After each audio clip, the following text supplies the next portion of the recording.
오늘 말씀은 이제 십계명 마지막 시간입니다. 십계명 마지막 강의 시간이고요.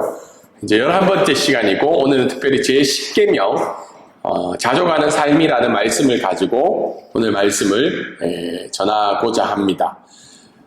여러분, 직장인들의 이제 삶의 목표가 무엇이라고 생각할까요? 지금 대부분 다 직장인이죠. 저도 선교사하고 목사지만 엄밀히 이야기하면 좀 직장인의 느낌이 있지 않나. 제가 이 회사의 주인은 아니니까요. 그래서 대부분 이제 다른 사람을 이렇게 대표로 삼고 그 밑에서 이제 일을 하며 살아가는 사람들이 많은데요. 직장인들의 삶의 목표에 대해서 이 조사를 보니까 2020년이더라고요. 이제 코로나가 터졌을 당시에 이제 조사였는데요. 삶의 목표가 뭐냐? 인생의 목표가 뭐냐라는 이제 질문을 던졌다고 합니다. 그래서 그때 이제 대답이 나온 것이 이제 순서대로 나와 있죠. 첫 번째는 뭐죠? 내 집 마련. 결국은 뭐니 해도 어떻게 해요? 집이 있어야 되는 거죠. 집. 집을 위해서 삶의 목표가 있고, 두 번째는 뭐죠? 목돈 만들기. 세 번째는 은퇴 후의 여유. 결국은 첫 번째, 두 번째, 세 번째가 뭐와 연관이 되어 있나요? 돈이랑 연관이 되죠. 돈. 결국은 돈이 있어야지 어떻게 해요? 돈이 내 삶의 목표라는 게 나타나고 있죠. 두 번째 조사는 뭐죠? 삶의 만족도를 차지하는 가장 큰 요소는 뭐냐? 결국은 내 삶에 지금 만족이 있고 내 삶에 행복이 있는 가장 큰 요소는 뭐냐? 거기 보면 좋은 배우자는 몇 프로예요? 4%죠. 네. 자녀의 성공은 1%예요. 쉽게 얘기해서 예전에는 자녀의 성공이 내 삶을 만족스러운 게 많은데 그거는 네 거고, 지금 나에게 가장 큰 요소는 경제적인 여유라는 겁니다. 64%. 그러니까 내가 경제적으로 여유가 있어야지 내 삶의 만족도가 어떻게 해요? 높아진다는 거죠. 결국은 지금 이 시대를 살아가고 있는 사람들의 삶의 목표나 삶의 만족도는 돈이랑 연관이 되어 있다는 거예요.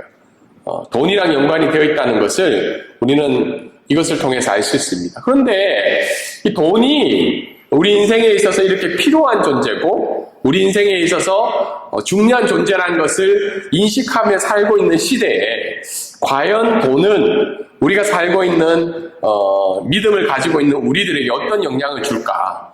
그런 생각을 한번 해보게 됩니다.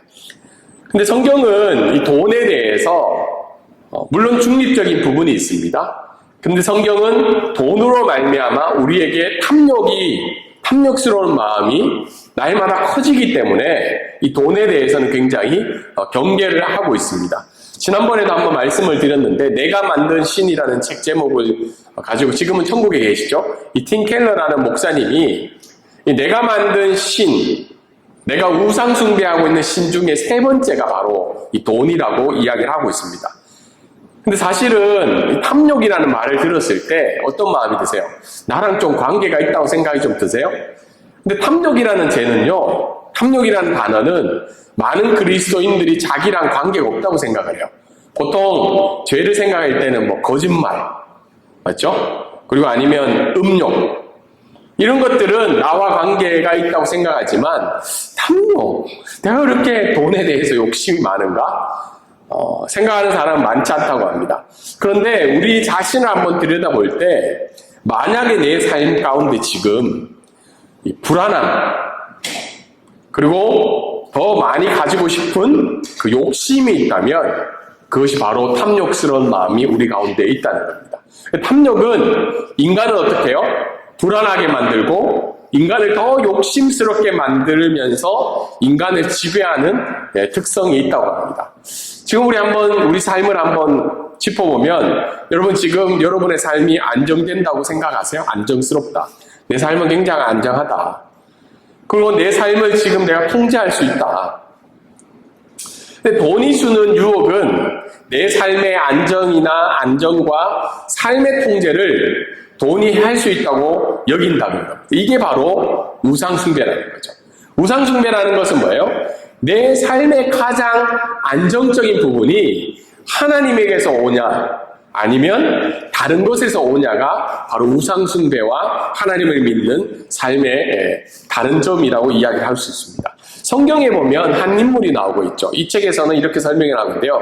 삭개오라는 인물 아시죠? 삭개오. 키가 작아서 어떻게 해요? 나무 위에 올라가서 예수님을 보려고 했던. 우리는 뒤에 부분을 굉장히 좋아하는데 이 삭개오의 원래 삶을 한번 살펴보면 삭개오는 세리 중에서 어떤 사람이냐면 세리장이었어요. 그러니까 뭐죠? 세무소장 정도 됐겠죠. 세리 중에. 근데 그 당시에 세리라는 말이 주는 의미가 틴켈러 목사님이 얘기하는 것이 배신자나 쓰레기라는 말이래요. 그 당시에 세리를 가지는 직업 자체는 그 쓰레기 같은 직업이야. 완전 배신자예요. 왜 그런 말을 듣죠? 돈 때문에 자기의 민족을 어떻게 해요? 핍박하고 박해하는 직업이었기 때문에 그걸 어떤 거예요? 배신자고 쓰레기 같은 직업이었다. 근데 그 내용을 알매도 불구하고 삭개오는 무슨 직업을 선택했어요? 세리장이라는 직업을 선택했다는 거예요. 여러분 만약에 여러분 지금 1억만큼의 돈을 가질 수 있는 직업이 있어요. 근데 그 직업은 이 사회에 있는 사람들이 어떻게 해요? 쓰레기라고 이야기하고 배신자라고 이야기하는 그 직업인데 여러분 그 직업을 가지겠어요? 혹시 한 달에 1억 정도 준다. 1억을 벌 수 있다. 한번 생각해 볼 만하네? 하시겠어요? 아니면 뭐 1억 준다 해도 그 쓰레기고 배신자라는 이름인데 그 직업을 선택하실 분 있으신가요? 살짝 손 들어보세요. 난 좀 생각해 보겠다. 네. 네.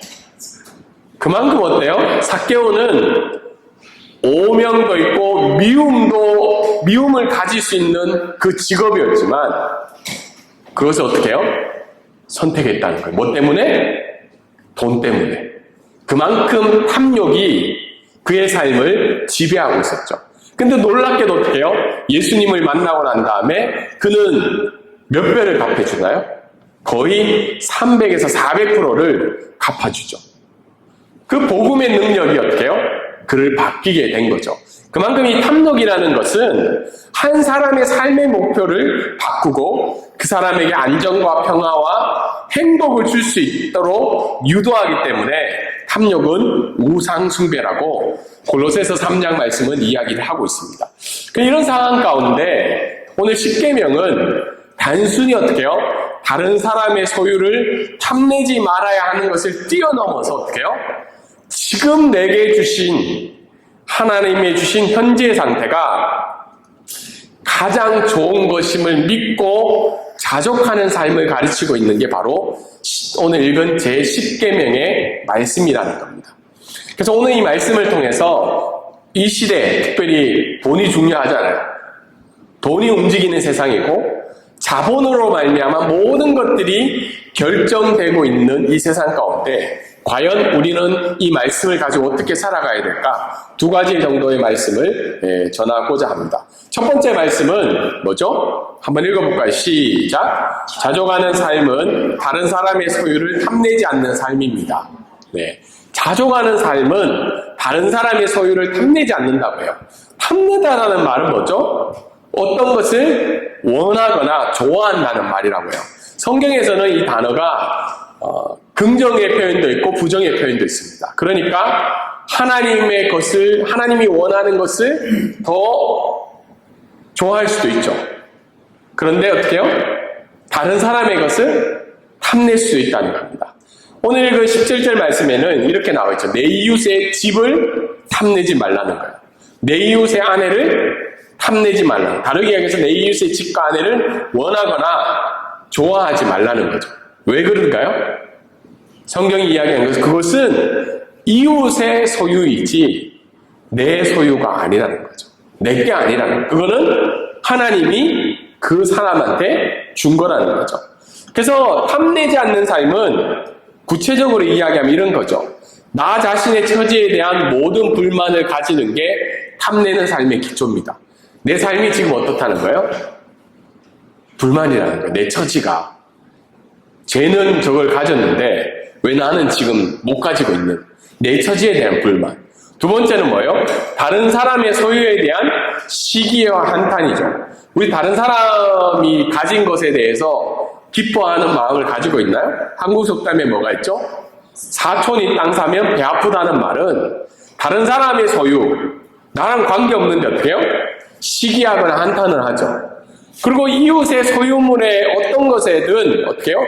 지나친 애정과 행동을 갖는 거예요. 그 사람이 집을 샀는데 그 사람 집값이 얼마나 올랐을까? 왜 관심을 가져요? 그 사람이 가지고 있는 그 물건, 너무 지나치게 애정을 갖고 행동을 하는 것이 뭐라는 거예요? 성경은 탐심이라는 겁니다.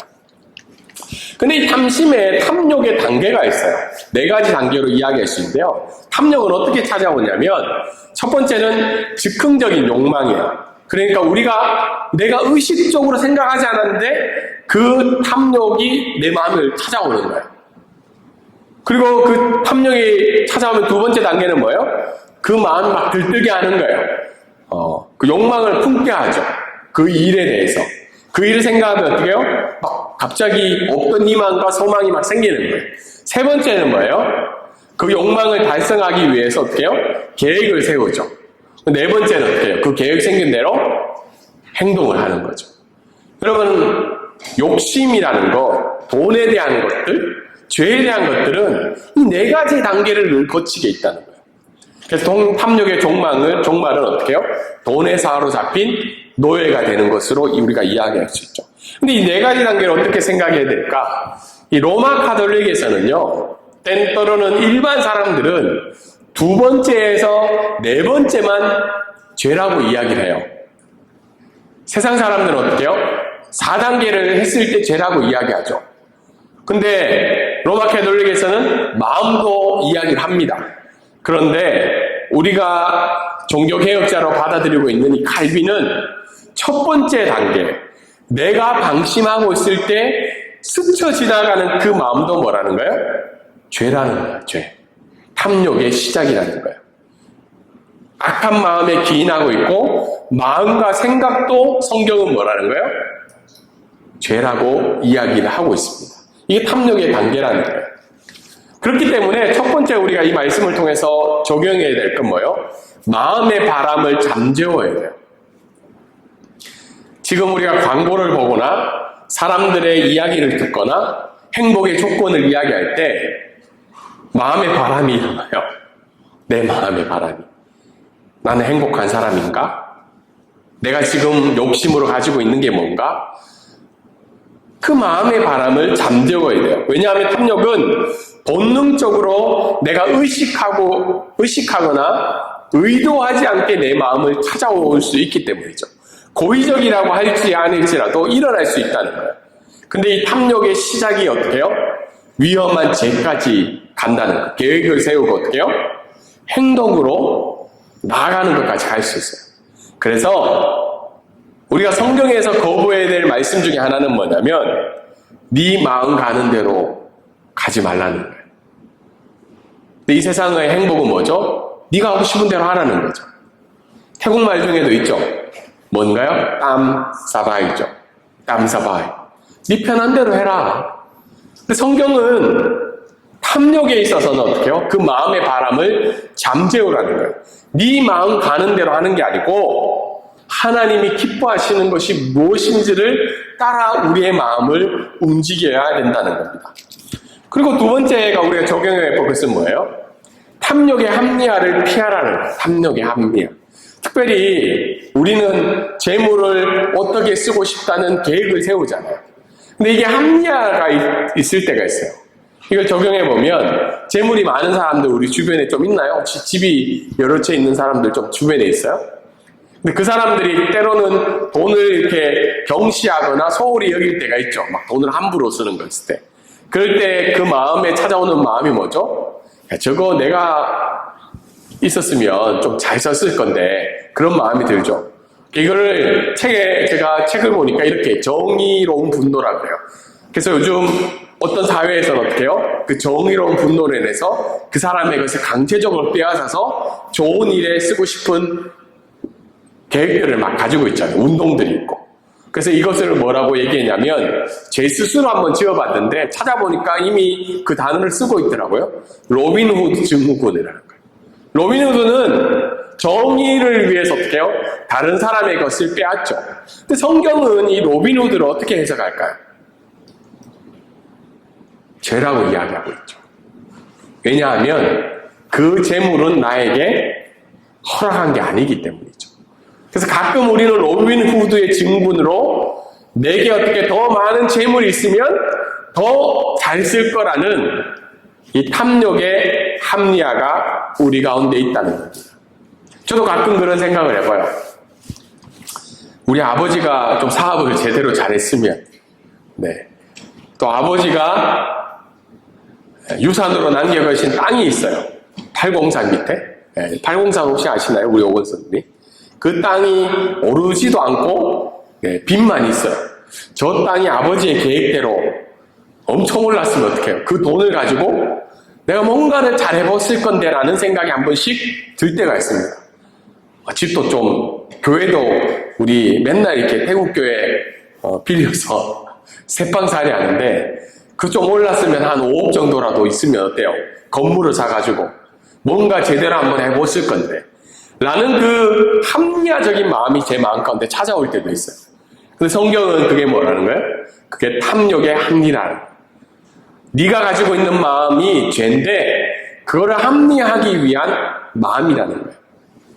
그럴 때마다 우리가 생각해야 될 게 지금 나에게 하나님이 주신 것들이 가장 적합하다라는 하나님을 신뢰하는 마음을 가져야 된다는 거예요. 하나님이 가장 좋은 것을, 가장 적당한 것을 가장 사용하기 원하시는 것을 나에게 주셨다는 그 하나님의 신뢰하는 마음을 가져야 된다는 겁니다.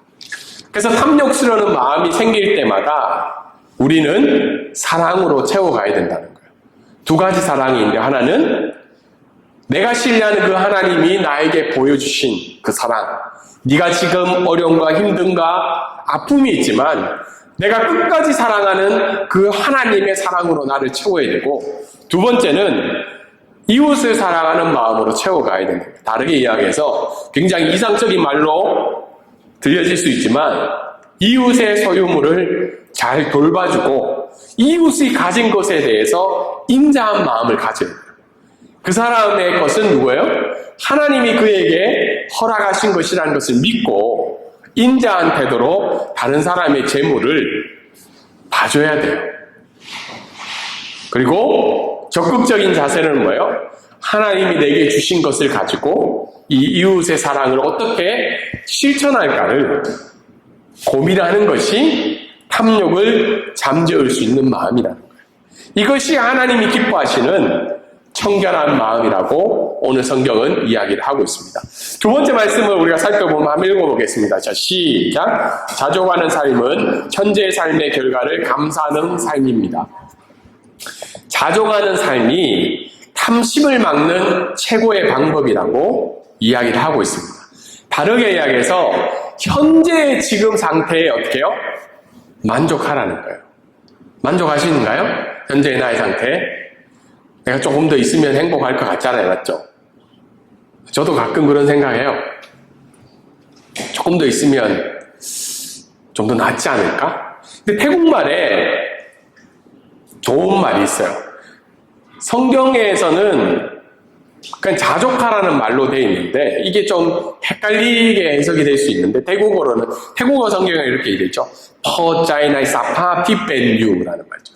지금 네가 가지고 있는 그 상태에 대해서 어떻게 하라는 거예요? 퍼자야 하라는 거죠. 만족하라는 거예요. 태국말이 좀 더 정확해요.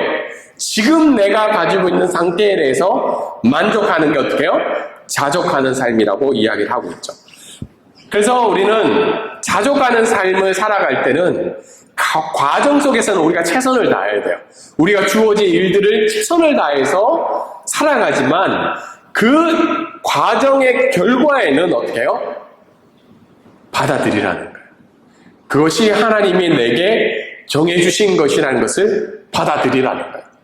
그리고 그 받아들이면 어때요? 그 어떤 것보다 그것을 허락하신 하나님을 신뢰하는 행위라는 겁니다. 그래서 지금은 받아들임이 좀 필요해요. 현재 상태에 대해서. 그런데 우리가 이 말씀을 오해하면 과정 속에서는 최선을 다해야 된다는 거죠. 근데 자족하는 삶은 어떤 사람들은 잘못 이해해가지고요, 무소유로 생각해요. 없는 게 만족하고 자족하는 삶이다. 근데 하나님은 개인의 소유를 허락해 주셨죠. 그리고 그 개인의 소유를 어떻게 해요? 최선을 다해서 사용하는 것을 성경은 지지하고 있죠. 하나님의 말씀대로 사용하는 것을. 그리고 어떤 사람은 자족하라 그러니까 어떻게 해요? 자포자기하죠. 지금 이게 끝이지, 내가 굳이 노력해야 되나?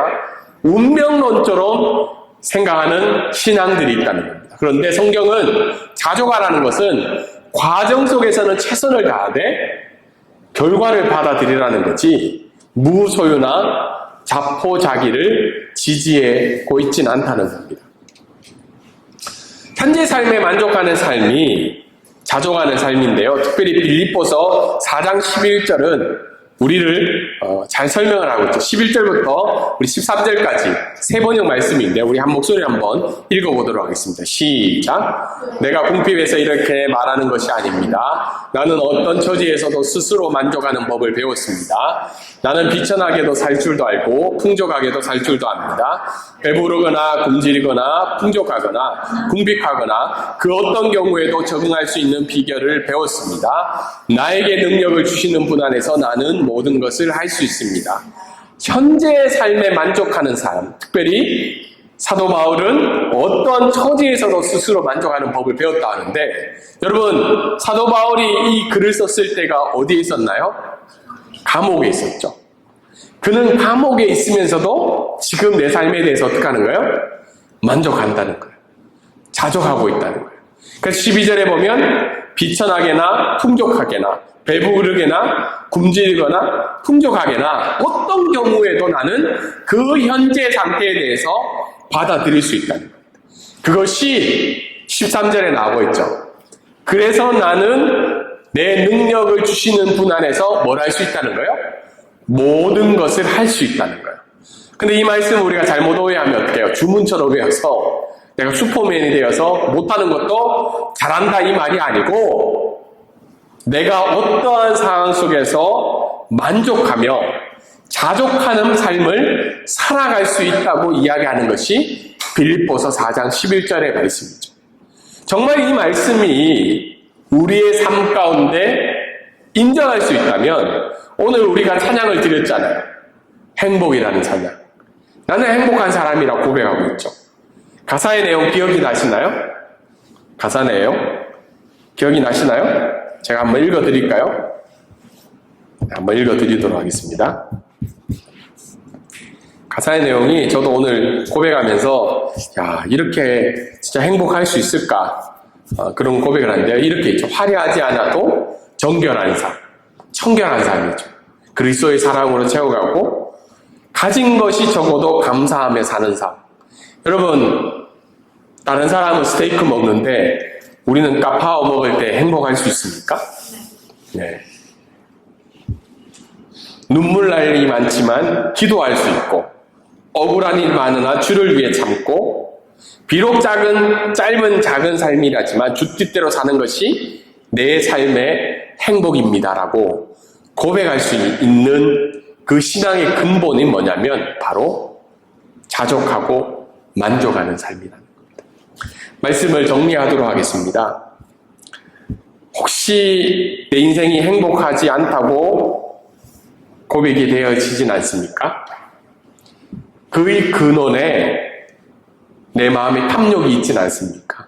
물질에 대한 욕망들, 돈이 내 삶의 안정과 행복과 평화를 찾아온다는 그 생각이 있으면 이미 우리가 하나님 앞에 우상숭배를 하고 있다는 겁니다.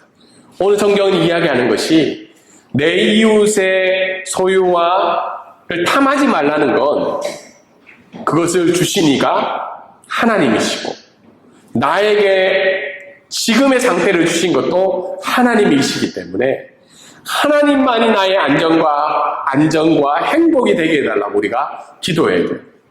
특별히 마음의 바람이 일어나지 않도록 그 마음은 언제든지 바람이 불면 찾아온다는 거예요. 그래서 그 마음이 잠재울 수 있도록 하나님만이 나의 행복이라고 고백하시기를 원하며, 두 번째 우리가 고백할 때 현재 나에게 주신 것에 대한 자족하는 마음으로 내 삶을 채워달라고. 특별히 물질적인 것도 있고요, 건강적인 것도 있고, 내게 주신 상황적인 것도 있고. 저도 가끔이 아닙니다. 매주 토요일마다 무거움이 막 찾아와요. 이 교회에 하나님, 주님이 이 교회를 왜 저에게 맡기셨습니까? 우리 방콕 브릿지교회는 어떻게 해야 됩니까? 어제 특별히 그런 마음이 또 찾아온 거죠. 태국 성도들이 못 온다고 이야기하고, 야, 그러면 또 내일 6명, 7명이 또 예배를 드리겠네? 물론 이 숫자도 적지는 않아요. 그럴 때마다 마음에 다른 생각들이 드는 거죠. 그런데 내게 주신 것들, 이것이 지금 하나님이 나에게 주신 것이라는 자족하고 만족하는 마음이 있다면 하나님으로 인한 안정이 우리에게 찾아올 수 있다는 겁니다. 이 고백을 할 수 있는 저와 여러분의 삶이 되기를 주님의 이름으로 소망합니다. 네.